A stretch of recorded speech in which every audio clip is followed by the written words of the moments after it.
Horrible Histories. Please welcome to Horrible Histories, the 4 King Georges of the Georgian era with Born to Rule. I took the throne of England just 'cause I was Protestant, a German prince whose English thank King George #1. I like to argue, now that's clear, especially with my father here. And when he died of diarrhea, I fought with my son.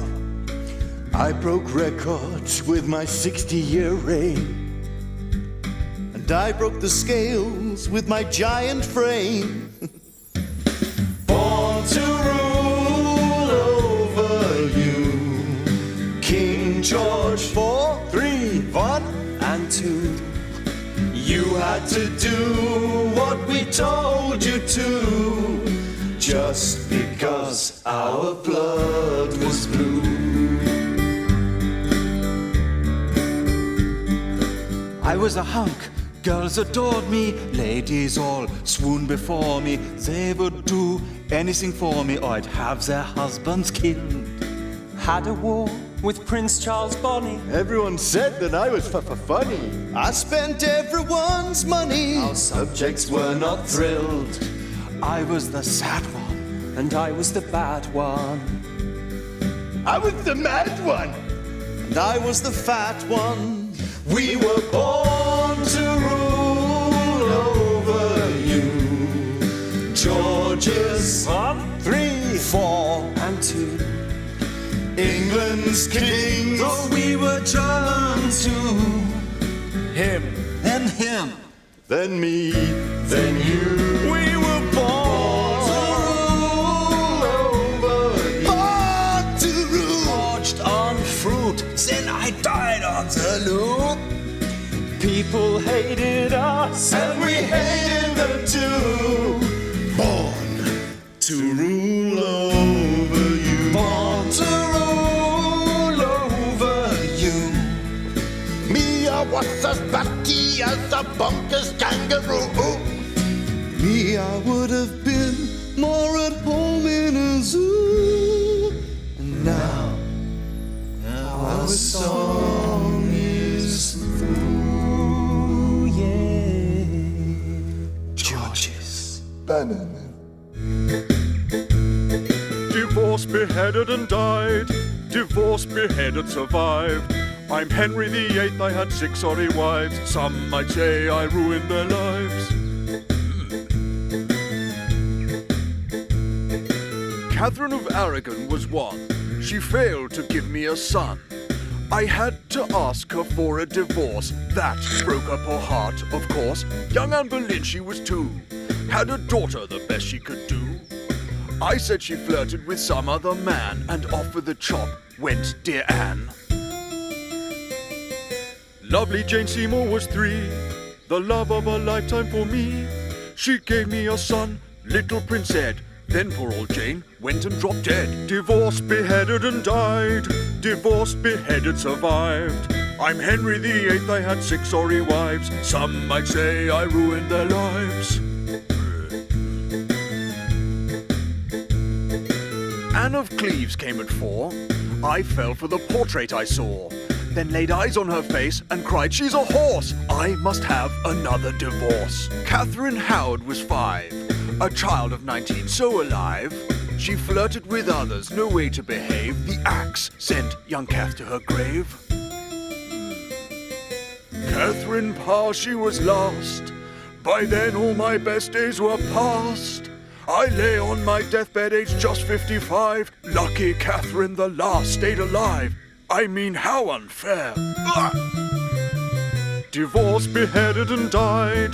Divorced, beheaded, survived. I'm Henry VIII, I had 6 sorry wives. You could say I ruined their lives.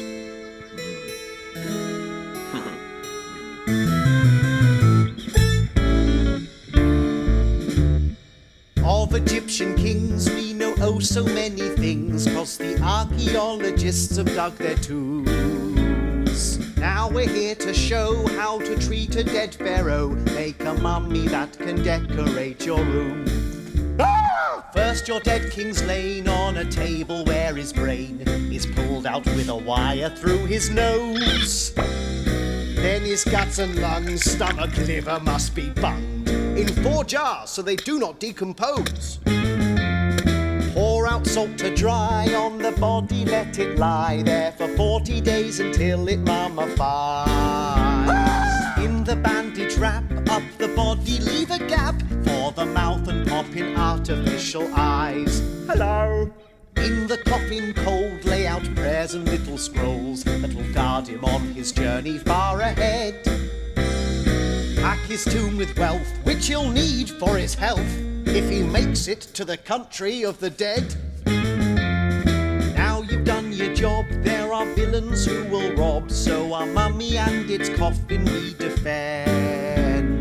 Build a pyramid high so it points up to the sky. Place your dead king deep inside, and that's the end.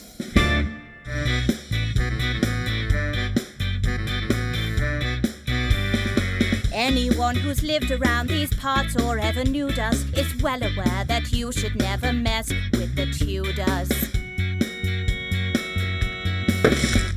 My granddad Henry VIII, he beat King Richard. That's him pictured, defeating the type. He liked his name so much that, to keep alive his memory, he called his own son Henry. What was he like? Everyone said Henry VIII was a baddie. I have to agree, even though he was my daddy. Just popping out to chop some wives. 'Cause we're Tudors, Britain's biggest feuders, and just like barracudas, we kill with methods foul. Tudors, each enemy a Judas, at least we're not as rude as Simon Cowell. My reign was quite notorious. I liked to hunt and slaughter. But then you had a daughter, Mary was her name. It was a son I wanted, so I divorced her mother. Then wife two had another. A girl, not again. Oi! That's me you're talking about! Tudor, superior to Yuda, who followed me as ruler. Best not to ask. It must have been my laddie. Yes, sickly little Eddie was ill and soon got deady. And who came next? Your daughters then took over. First came Bloody Mary. My sister's rule was scary, so all hail me. Tudors, the history books reviewed us as nutters and big bruisers who'd kill and cull. I never had an heir, so our reign ended there. We may not have been fair, but we were never dull. I'm a knight, I'm a knight, And I'm a knight. and our only aim in life is to fight. I'm a knight, I'm a knight, And I'm a knight. We fight by day, and when it's not so bright, we're not so bright. we like to beat and chop and stab our wicked enemy. But all the time we try to stick to rules of chivalry. Rule 1, we have to do brave deeds for some great lady fair. I'd write poems. I would joust. well, I would fight a bear. Well, maybe a teddy bear. Oh, I can't. I'm a knight, I'm a knight, And I'm a knight. and our only aim in life is to fight. I'm a knight, I'm a knight, And I'm a knight. We charge ahead, but never left or right. we're never right. Rule 2, we have to practice in the noble art of war. Battle for our king and country, that's what knights are for. And if there is no war to fight, to hunting we will go. We hunt for deer and rabbits too, so long as they are slow. Otherwise, we can't catch them. I'm a knight, I'm a knight, And I'm a knight. and our only aim in life is to fight. I'm a knight, I'm a knight, And I'm a knight. We are fighters and our armour's always tight. and these swords aren't light. Rule 3, in war we aim to capture other knights alive. Their families pay us lots of dosh so long as they survive. We act like gentlemen and only fight with other gents. A real knight, he would never fight against peasants. Anyway, peasants pong. I'm a knight, I'm a knight, And I'm a knight. and our only aim in life is to fight. I'm a knight, I'm a knight, And I'm a knight. when we ride to war we're such a splendid sight. we are a sight.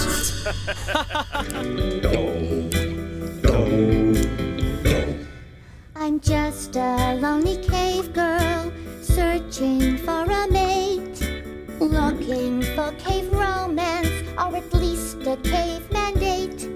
My mama says I must wait here until the moon is bright, With cakes, milk and honey as gifts for the gods. with snack food for Mr. Right.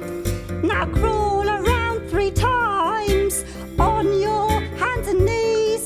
And if the face of a handsome man comes into view, then he's your caveman love.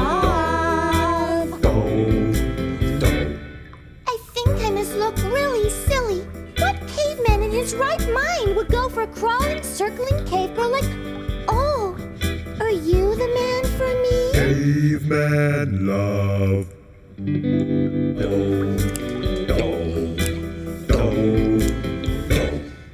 My handsome caveman husband is all I'd hoped he would be. He likes to go out hunting, then I cook it for his tea. I promise to love him forever until he's old and gray. He'll live to the grand age of 30, at which point he'll probably pass away. Oh, But that doesn't mean you stop loving him, 'cause now you have to prepare a burial to show how much you care for your caveman love.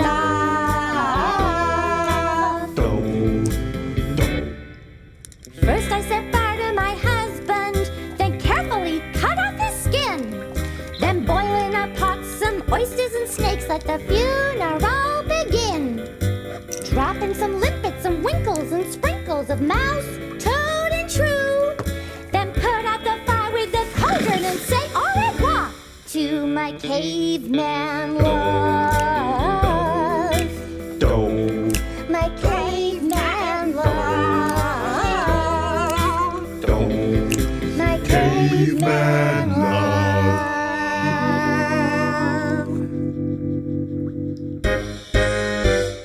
Everything your teacher says is proved to be a fable. There never was an Arthur, nor the knights, nor a round table. The Lady of the Lake was just a made-up story too. I hate to disappoint you all, but it's not true. It's not true. Teacher, though you gibber, you're just a great big fibber. There was no Excalibur, Galahad, no such lad. Lancelot, Lancelot, Guinevere, dear oh dear. Look at me, I'm real enough. Not true, Merlin, disappear. There were no wizards, so it's clear that it's not true.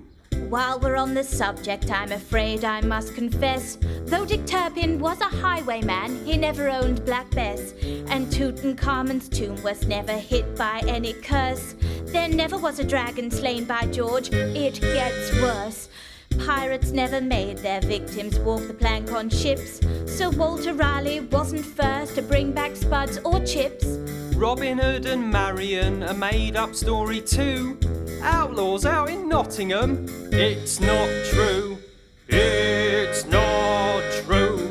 Teach, you're such a liar, your pants are catching fire. There never was a Friar Tuck, Viking's hat, no horn on that. King Alfred's cake, Big mistake. it never fried. The old book's lied, frankly I deplore ya. I hope these kids ignore ya, 'cause in fact Queen Victoria never said we are not amused. Your children think I said what? They think you said, "We are not amused, Your Highness." Really? That's quite funny, isn't it?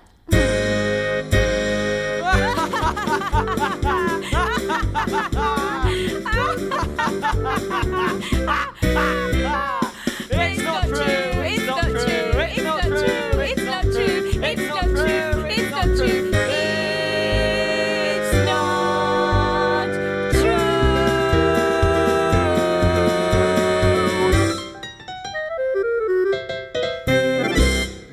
your dead! Bring out your dead! Here, will you take my Burt, will you? Plague, was it? Yeah, you will give him a proper burial, won't you? Of course I will. I'll chuck him in a pit with all the others. Oh, good, yeah, it's what he would have wanted. It's worrying, though, isn't it, this plague thing? You know, I mean, where's he come from? Well, I'm glad you asked me that. It starts with a little flea that jumps upon a rat. It bites the rat and gives it germs, and for the rat, that's that. Then the flea, it looks for somewhere else to find its food. It hops on you and me and starts to suck our blood. First, you feel a little poorly, and then you start to swell. Then you start to spit some blood, and then you really smell. Then you know it's time to ring your funeral bell. Along comes Mr. Death and swishes you to hell. Gone. There's lots of cures to help you if you have the cash. Kill the village cats and dogs and burn them all to ash. Sit down in a sewer so the smell drives plague away. Place chicken bottoms on your spots, then you'll be okay. First, you feel a little poorly, and then you start to swell. Then you start to spit some blood, and then you really smell. Then you know it's time to ring your funeral bell. Along comes Mr. Death and swishes you to hell. Plague kills little children even more than mums or dads. A priest said it's because the wicked kids have acted bad. Half the people on the earth are simply blown away. So for Mr. Death, these will be really busy days. First, you feel a little poorly, and then you start to swell. Then you start to spit some blood, and then you really smell. Then you know it's time to ring your funeral bell. Along comes Mr. Death and swishes you to hell. Along comes Mr. Death and swishes you to hell. Bring out your dead! Bring out your dead! Bring out your dead! I love to be a British queen. I am Victoria, you see. Now where's my British butler with my British cup of tea? Tea is not from Britain, ma'am, from India it was brought. Yes, for your cup 1,000 died and many wars were fought. British things, my British things. It seems that tea is not. British things, my British things. Can I sweeten it? A jot? Do tell me sugar's British though. No, it's Caribbean, imported. For sugar in your cup of tea, slavery's been supported.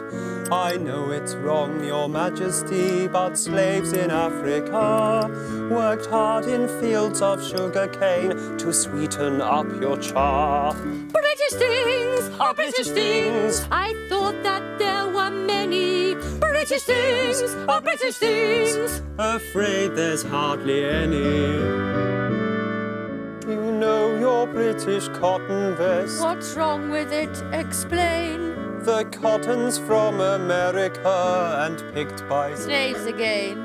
Your empire's built on fighting wars, that's how your income's swollen. Your British things are from abroad and most are frankly stolen. Whatever next? Go on, pray tell. Our British Queen is foreign as well. It's true, I am of foreign descent. And your husband, Albert? A German gent. At least I've got a British name. Victoria's Latin. That's a shame! British things, British things. There are none, we declare. All our favourite British things seem to come from elsewhere. More sugar? It's time to meet those ever-so-clever chaps, the Brainy Greeks. Good evening. I'm Aristotle, ancient Greek philosopher. And I'm Archimedes, inventor, physicist, mathematician, engineer. And big head.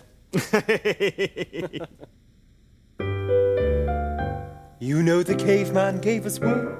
Roman soldiers built the road. Egypt's pyramids were buildings at their peak. But when we talk of great invention, it's important that we mention a special race who really were unique. Plato and Pythagoras, both of them did stagger us. Socrates, he showed such great technique. Was there ever Such a bunch of chaps so clever? If you want to know the answer, ask a Greek. I'm a Greek. I'm a Greek. We are also magnifique. We invented sundials, catapults and bricks. Chic and sleek, So to speak, our success was not a freak. but working hard was how we got our kicks. We created the first siren. And the first soldering iron. The Olympics. Well, that was quite a busy week. So the next time that you go to the toy shop for a yo-yo. Let them know it was thought of by a Greek. We are Greek. Nowadays, you'd call us geek. But in ancient times, people thought of us as tough. Our physique was not weak. 'Cause when people gave us cheek, we invented boxing and other violent stuff. Fiery flamethrowers for battles, pinhole cameras, baby rattles. Is there nothing they can't do? I hear you shriek. So next time you take a shower, Or you see a lighthouse tower, just remember they were thought of by a Greek. Stage acoustics, ancient harps, Music sounds of flats and sharps. central heating at your doorsteps, Spin syringes, lamps and forceps. fire extinguishers, thermometers, Coin dispensers and odometers. pontoon bridges, Pistons, pulleys, parchment, prisms, puppets, dollies, shock absorbers, drafts and maps. We were oh such brainy chaps. anchors, Chewing gum, the list does never cease. Spinning tops, the dice, the crane. Do we have to ask again? Did they come from Spain? No, they came from Greece.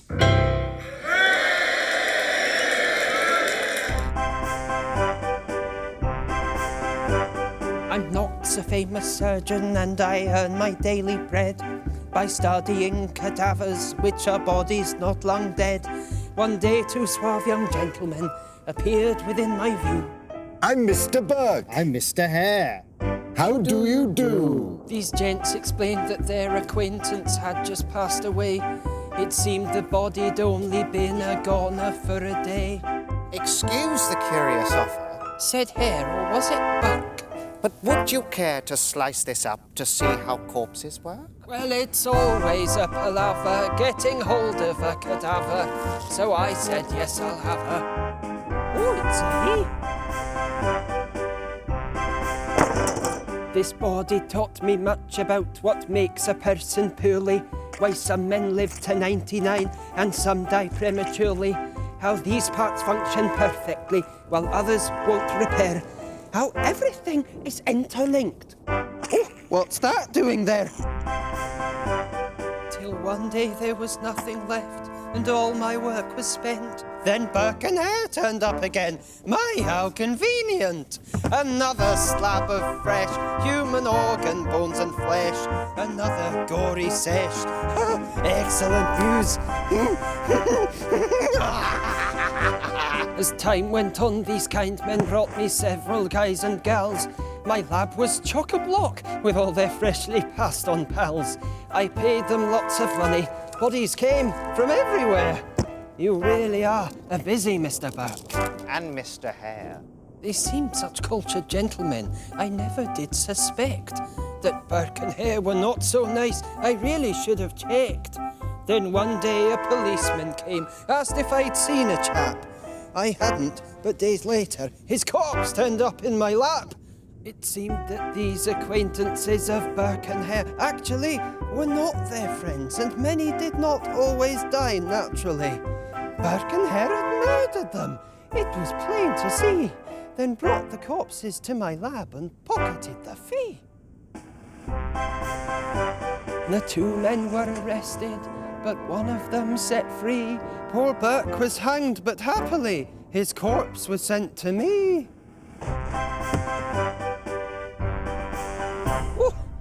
Bit whiffy. Still, much to learn.